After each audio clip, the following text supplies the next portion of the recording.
இதோ உதவி.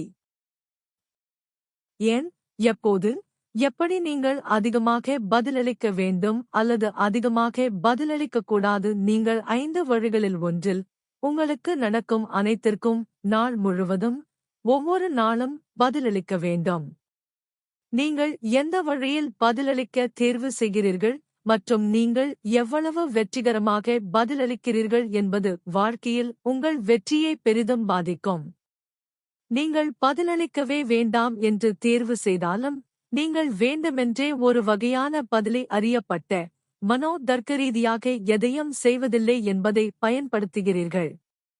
இது பல சூழ்நிலைகளுக்கு பதிலளிக்க மிகவும் பயனுள்ள வழியாகும், ஏனெனில் 5 அத்தியாயங்களைக் கொண்ட இந்த தொடரில் நீங்கள் பின்னர் ஒரு அத்தியாயத்தில் கற்றுக்கொள்வீர்கள், ஒவ்வொன்றும் வெவ்வேறு வகையான பதிலை கற்பிக்கின்றன.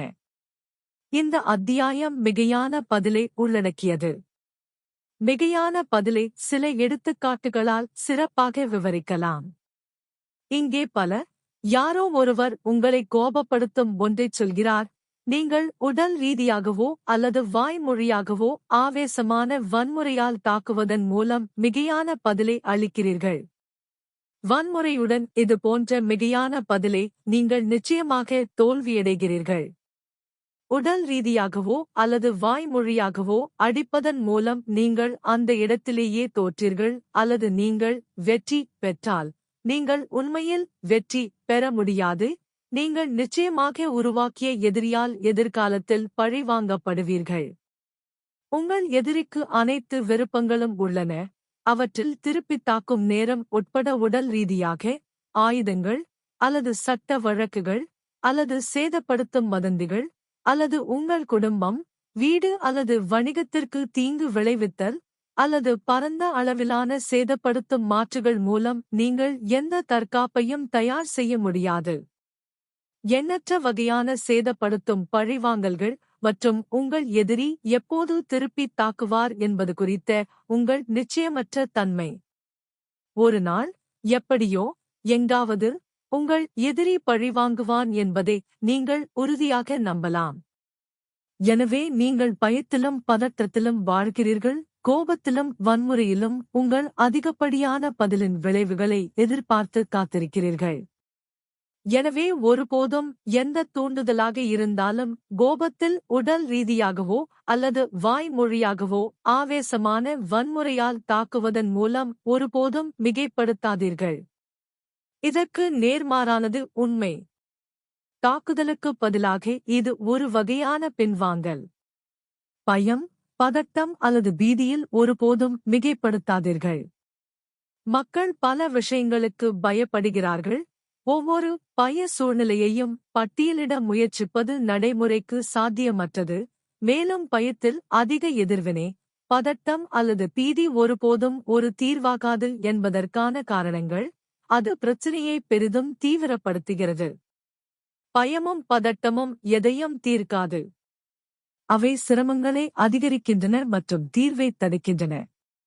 மிகைப்படுத்தலின் மற்றொரு பொதுவான மற்றும் சுயதோற்கடிக்கும் வடிவம் அதிகப்படியான செயல் ஆகும். இது ஈகோ பணவீக்கத்தின் ஒரு வடிவமாகும்.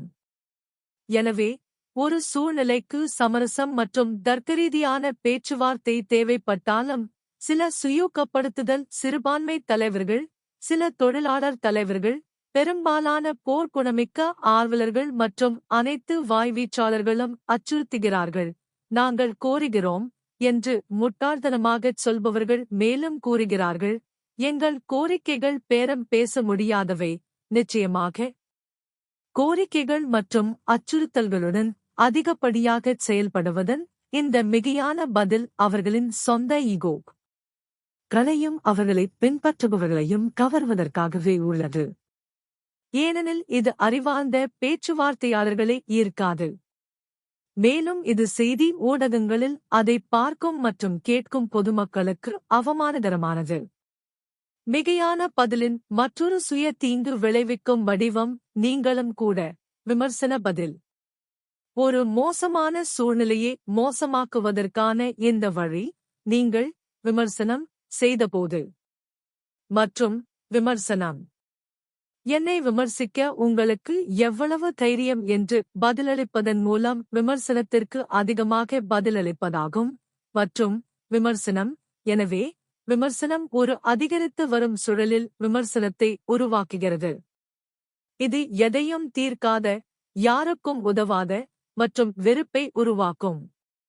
வேகமாக.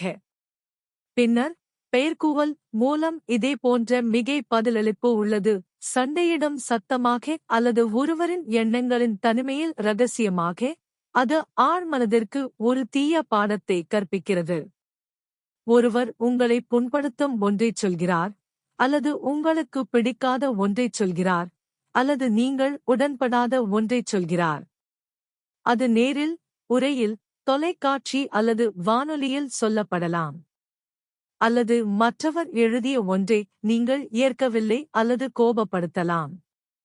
கருத்து வேறுபாடு மற்றும் அதிருப்தியை வெளிப்படுத்தும் ஒரு குழந்தைத்தனமான வழிமுறையாக பேச்சாளர் அல்லது எழுத்தாளரை ஒன்று அல்லது தொடர்ச்சியான இழிவான பெயர்களை அழைப்பதன் மூலம் நீங்கள் அதிகமாக பதிலளித்தால் நீங்கள் நிச்சயமாக தோல்வியடைந்தவர். நீங்கள் ஒருவரை அவரது முகத்தில் இழிவான பெயரைச் சொன்னால் அவர் அதை ஒருபோதும் மறக்க மாட்டார். இழிவான பெயர் என்று அழைக்கப்படுவது ஒரு அவமானமாகும். இது ஆழ்மனதில் ஒரு உடனடி மற்றும் நீடித்த தோற்றத்தை ஏற்படுத்துகிறது. இது நீடித்த வெறுப்பை ஏற்படுத்துகிறது. அதை மன்னிப்பு கேட்பதாலோ அல்லது திருத்தங்கள் செய்வதாலோ முற்றிலுமாக அழிக்க முடியாது. பாடம். முதலில் அதைச் செய்யாதீர்கள். அமைதியான பெயர் சூட்டுதல் மிகவும் பரவலாக உள்ளது. இதில் ஒரு நபர் தனது எண்ணங்களின் தனியுரிமையில் அமைதியான பெயர் சூட்டுதல் மூலம் மற்றொருவருடன் உள்ளுக்குள் கருத்து வேறுபாடு மற்றும் வெறுப்பை வெளிப்படுத்துகிறார். அமைதியான பெயர் சூட்டுதல் பலருக்கு தற்காலிக உணர்ச்சி விடுதலையை பெறுகிறது, ஆனால் அது அவர்களின் ஆழ்மனதில் நிரந்தரமாக தன்னைத்தானே சேதப்படுத்திக் கொள்ளும் அதிகப்படியான பதிலை கற்பிக்கிறது. இது அந்த முறையை மீண்டும் மீண்டும் செய்யும். இந்த புத்தகத்தின் எஞ்சிய பகுதிக்கு அதிகப்படியான பதிலின் தண்டனைகளை நாம் தொடர்ந்து பட்டியலிடலாம். ஆனால் முந்தைய எடுத்துக்காட்டுகள் போதுமானவை என்று நம்பி இங்கே நிறுத்துவோம். அதிகப்படியான பதிலை பற்றி நாம் என்ன நல்லது என்று சொல்ல முடியும்? மிகக் குறைவு. அதிகப்படியான பதிலை பயன்படுத்தி ஒரு நிகழ்வைப் பற்றிய ஒருவரின் கருத்தை வலியுறுத்தவும் மிகைப்படுத்தவும் முடியும், ஆனால் பொதுவாக அது கற்பனையானது. விளையாட்டு நடிப்பு திறமையாக நிகழ்த்தப்படாவிட்டால் அது ஒலிக்கிறது மற்றும் அது போலவே போலியாக தெரிகிறது. கலை கண்காட்சிகள் மற்றும் இசை நிகழ்ச்சிகளில் கலாச்சாரத்தின் பாசாங்கு செய்பவர்களான் அதிகப்படியான பதில் மோசமாக மிகைப்படுத்துகிறது என்பதற்கு போதுமான சான்றுகள். விளையாட்டு நடிப்பு அது உருவாக்க விரும்பும் தோற்றத்தை விட அதிகம். அதை அங்கேயே விட்டுவிட்டு குறைவான பதிலின் மிகவும் பலனளிக்கும் நிரூபிக்கப்பட்ட வெற்றி முறையை தொடர்வோம். அடுத்த அத்தியாயத்தில்